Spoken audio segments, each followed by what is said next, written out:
पाणी पुरवठा विभागाचा भोंगळ कारभार। रमजान महिन्यात मिल्लत नगरचा पाणी पुरवठा विस्कळीत। पाणी असूनही टँकरने पाणी पुरवठा करण्याची वेळ।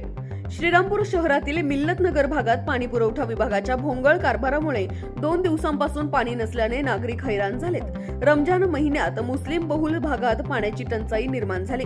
वॉल दुरुस्तीच्या नावाखाली कर्मचाऱ्यांनी वॉल बंद करून टाकल्याने सोमवार आणि मंगळवार पाणी आलेच नाही। स्थानिक नगरसेवक अफरोज शहा आणि ज्येष्ठ पत्रकार सलीम खान पठाण यांनी नगराध्यक्ष करण ससाने व मुख्याधिकारी मचिंद्र घोलप यांना माहिती दिली। अभियंता निलेश बकाल यांनी तपासणी केली, पण पाईपलाईनच्या उंच सखलपणामुळे पाणी असमान वितरण होत असल्याचे सांगितले। नागरिकांच्या तक्रारीनंतर नगराध्यक्षांनी टँकरद्वारे पाणी पुरवठा केला। कर्मचारी आकाश साळवे आणि सुरेश शिंदे यांनी मदत केली। नागरिकांची मागणी आहे की पाणी पुरवठ्यातील दोष दूर करा आणि बेजबाबदार कर्मचाऱ्यांवर कारवाई करा। उद्यापासून सुरळीत पाणी मिळेल असे आश्वासन देण्यात आले।